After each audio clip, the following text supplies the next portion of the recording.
Well, hello once again. Yes, this is me, Leonard Wells, broadcasting as usual and as ever from Haslingden, 30 miles or 50 kilometres due north of Manchester in the UK. I'm talking today about the terrible state of affairs which exists in Europe. For 2,000 years, we've just fought each other to the death. Not that long ago, we fought Germany to the death twice. We fought France, we fought Spain, we fought Denmark, we fought the Italians. We fought the Romanians, we fought the Russians at some point or other. There's hardly anybody that we haven't fought. We've all fought each other for 2,000 years. You've only got to wander about Europe in city after city and see the statues of a man on horseback carrying a sword. And then you listen to the martial music of each of the different national anthems, and everybody stands up and salutes. And then in England, for example, maybe in other parts too, we have this meeting of all the bigwigs at the cenotaph on Remembrance Sunday, when we look back to all those who died in all the wars. We have the British Prime Minister talking about 1940 being our finest hour. Well, I don't believe that fighting wars are anybody's finest hour. I believe fighting wars are the worst hour. The Conservatives could have stopped Hitler in the 1930s. So they let it happen, the Second World War. They could have stopped it with France, with their army, and with our navy. If we had said to Hitler in the 1930s when he invaded the Rhineland, we declare war next week if you don't get back out, we could have stopped it. But anyway, that's all in the past. At the end of the war, those countries which had been invaded by Germany decided to form the EU. Initially, just an iron and steel community, in an effort to contain the strength of Germany, to prevent future wars. The British representative fell about laughing and walked out, saying it would never happen. Well, that was 60 years ago, and it's still there. Now, Mr. Cameron stands up in Toronto, in the Parliament yesterday, and says that Europe's got to get its act together. We can't have this. Well, one of the reasons we haven't got this act together, as he calls it, is because we're not all singing from the same hymn sheet. Let me put it this way. Imagine that the people, that each country represents a person. Now, each of these people like to play golf.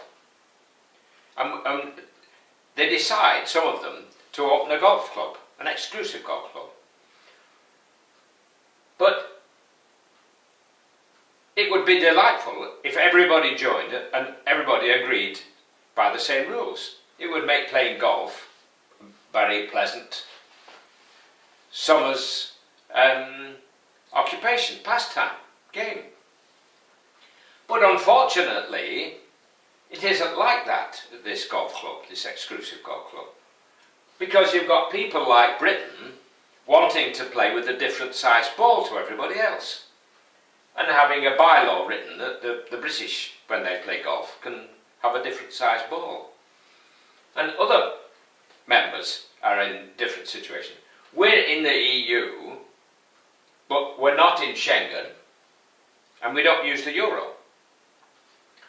Switzerland is not in the EU, it doesn't use the euro, but it is in Schengen. Norway isn't in the EU, it doesn't use the euro, but it is in Schengen. And so it goes on. We have all these different shilly-shallying about, all these different separate little rules, no wonder it isn't working. You can't run a club on that basis. We all have to play by the same rules, and Britain should play its part as well. We should be in there. We could have made the euro work, but it's all very well saying, oh, it wouldn't work, and looking back and saying, we told you so, because we've admitted it would work if we had a United States of Europe, if they could issue euro bonds.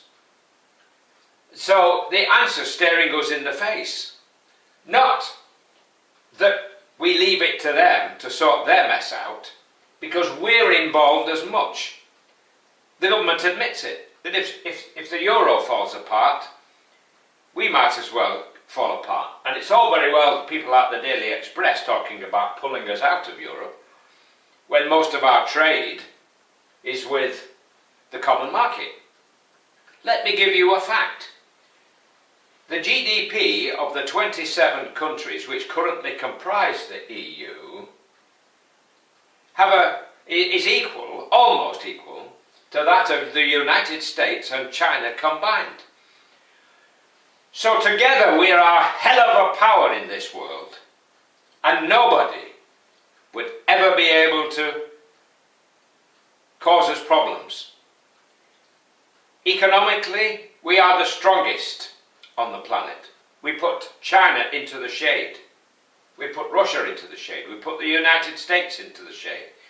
If we can all come together, what prosperity lies ahead of us for the next 2,000 years? Because the EU enshrines peace. That is its first primary function. But if we all don't play by the rules, and I'm pointing to Britain as well as to to the other countries who don't want to play ball. If we don't all play by the same rules, what kind of game do we expect to have at the end of the day? I hate that expression, end of the day, don't you? So I'm saying to people like Mr. Cameron, at this minute, you might be able to dance a little jig and say, thank God we're not in the euro. But in the state of the world as it is, it would be very nice for a little country like ours to have the strength of the euro.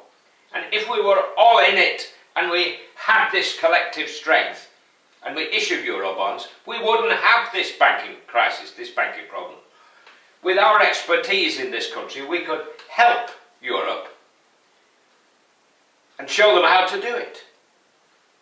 So come on, let's give it a try. We've tried the alternative, and it's just a painful mess. All that business of Mrs. Thatcher rushing round handbagging people. What an embarrassment she was, wasn't she? She had many good characteristics, but the trouble was, she could never admit that she was wrong. She thought everything she did was right. Despite everybody told her the poll tax was wrong, but she insisted she was right. And we had riots in the streets. Well, that's not the way to run a country. A leader leads from behind, not from the front. So there you have it. Winston Churchill said it was a good idea. The first president of the United States, George Washington, said it would come about. He said it was a good idea. Victor Hugo thought it was a good idea. And many, many, many people in Europe with incredibly good brains think it's a great idea.